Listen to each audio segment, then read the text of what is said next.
Kapuso Marami na ang Conference. nalilito. Ano nga ba ang tunay na kahulugan ng love?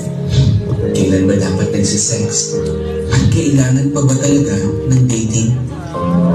Nagbago na yata talaga ang mundo. Normal na ang mga sira na relasyon. Hiwalayan ng mga mag-asawa, kasap ng mga pamilya. Kahit walang kasal, ay may romansa. Tinanggap na ng lahat, ito na ang bago at puso. Pero paano ka? Sasabay sa agos o makikinig sa Diyos? Ang nagmamahal ay matyaga at mabait.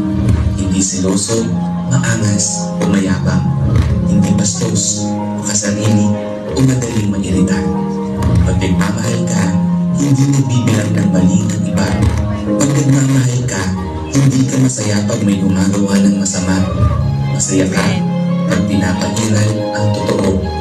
Ang nagmamahal ay hindi sumusuko. Lagi siyang nagtitiwala, laging may pag-asa. Nagtsatsaga kahit anong mangyari. Walang katapusan ang pagmamahal. Tinawag ka upang sundan ang pinakamataas na uri ng pagmamahal na